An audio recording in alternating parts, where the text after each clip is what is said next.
Bonjour tout le monde, j'espère que vous allez bien. Ben, ngai ça va, na bolinga nzambe ça va. Donc le long, nako sala remède ya koso contre la toux. Donc moi va remède de grand-mère quoi. Donc des fois il faut tout ça la rappeler moi va remède de grand-mère, moi biloko na biso moko pe mboka et ça la rappeler moi bien, moi plaisir et tout ko yeba moi biloko mike wana. To yebi pene ya mundele, il faut peut yeba na biso moko et apporter que pe moi eloko ya un plus na kati ya santé na biso pe. Donc lelo na ko ça la remède ya koso. Maintenant nazana besoin ya matungulu nango moni ya munene oyo. Nazana besoin ya ail na du ail moko ezalaka makasi be ba ail eza ba qualité belle même ba ail pur quoi. Ail yango ezalaka kutu elaka rose, ail rose voilà. Ail rose ezalaka pur ail mais ezalaka quand même cher mais eza ail moko ya makasi penza ya bien quoi. Donc nazui yango et puis na rozana besoin pe ya miel pona na kotisa na kati ya jus nanga tango na osilisa yeto. Donc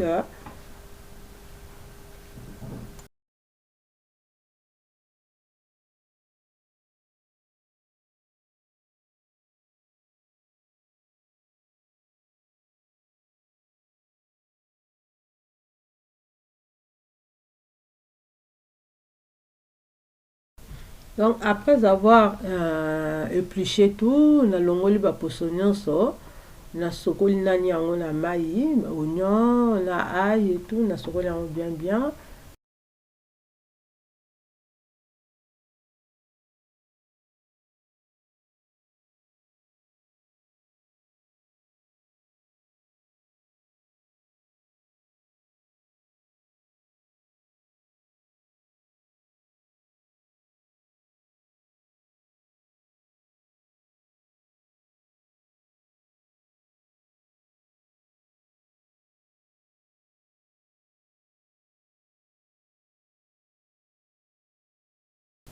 Maintenant là, nazozwa mixeur na ngai, na mixeur na ngai siko na ko mixer yango bien. Maintenant par contre so besoin na mixeur te, eza nango problème te, même eboka, okozwa na eboka pe otuti yango pe bien. Essentiel ozwaka jus wana, mai wana kaka yeto.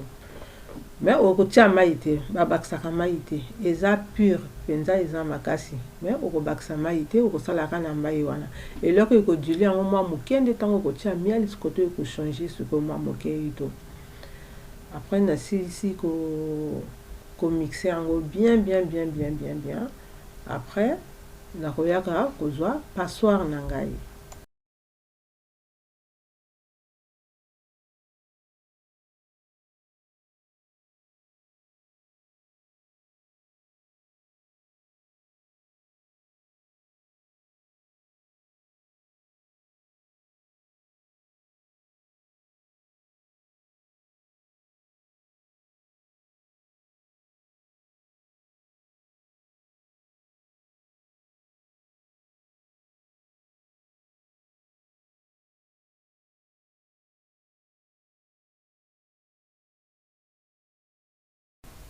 Donc nazwi passoire na ngai nakozwa kaka jus, nakozala na besoin kaka ya jus, nakozala na besoin ya banani oyo etikali wana te. Même misusu biloko wana ba débris wana oyo etikali wana etu ekozala bien soko olingi koassaisonner eloko na yetu engana na besoin kaka ya jus wana ka. Donc nakoya kopresser kaka mpona kozwa jus.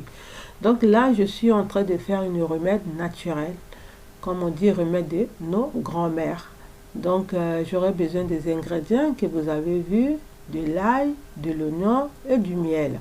Donc je vais bien presser mes oignons et de l'ail et à la fin je viendrai mettre une cuillère ou 2 cuillères du miel, une grosse cuillère de miel et tout dans mon jus. Mais par contre vous ne mettez pas de l'eau. On ne met pas de l'eau, on ne met que du jus. On ne fait qu'avec du jus de l'oignon et du miel, non, du jus de l'oignon et du jus de l'ail. Mais par contre, Ce que je peux vous conseiller, de ne pas donner aux enfants à partir de 5 à 6 ans, moi je ne vous conseille pas. Donc de 0, je peux dire de 0 jusqu'à 6 ans, vraiment je ne vous conseille pas. Maintenant à 6 ans, si vous donnez peut-être, moi je sais pas, peut-être que si vous avez l'habitude. Mais franchement, moi je ne vous conseille pas parce que c'est une remède qui est fort, très fort. C'est mieux pour les grandes personnes. Pour les enfants, je ne vous conseille pas parce que c'est fort et puis que ça tient trop sur l'estomac, c'est pas bien. Donc maintenant, pour une autre façon de faire pour les enfants, je vais vous montrer prochainement.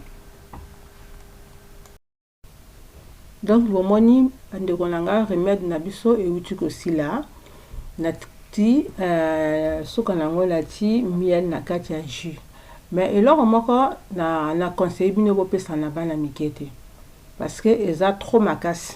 Eza remède moko eza naturel, eza makasi.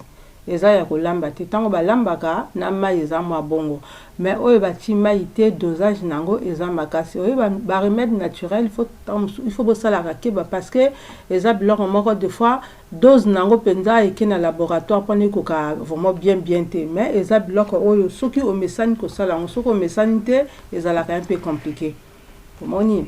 Donc ngai vraiment na koko conseiller bino bopesa na bana te na pesa net ko na koko loba de 0 à 6 ans franchement nga na koko conseiller na moto te. Maintenant soki mama azalaka na habitude ya kopesa ka mwana na yango ayebi ndenge nini asalaka mais ngai na préféré ezali pe na remède mosusu pe ya boye mais eza pe ndenge mosusu wana na kosala ngo prochainement na kati ya ba vidéo mosusu mais oyo vraiment na conseiller kaka na mikolo. Maintenant, avant que vous remède wana, normalement il faut bolia. Il faut bolia et lorsque vous avez un estomac, moi moke na simalango omeli cuillère moko na tongo cuillère moko oko zwango na poko eto. Oko même matin midi soir selon na ndenge ya tuna eto. Mais il faut quand même olia quelque chose que souvent kisi à moins que mon ganga le ou à moins que peut-être aux remettre mususu ozwaka son que olia et tout le monde tout ça la jus de fruits et tout mais remède o ezalaka trop pur eza trop makasi. Donc par contre moi je ne conseille pas à une personne de prendre ça sans pourtant manger. Je préfère que vous preniez quelque chose, vous grignoter ou vous prenez un petit déjeuner à la fin au bout de 5 à 10 minutes. Maintenant vous pouvez le boire matin, midi, soir selon la manière que vous toussez et tout. Mais prendre à jeun le matin, je ne vous conseille pas parce que c'est pas bien pour l'estomac et tout. Ça peut aggraver d'autres conséquences au niveau de l'estomac. Donc voilà, j'espère que vous avez bien aimé ma vidéo. Mais c'est très bien, c'est très bon, ça soigne bien. Mais c'est vraiment très fort pour les petits enfants. Donc, vous et moi, on se retrouve pour une prochaine vidéo. D'ici là, portez-vous bien et n'oubliez pas toujours d'abonner, de liker et de partager mes vidéos. Merci. Au revoir.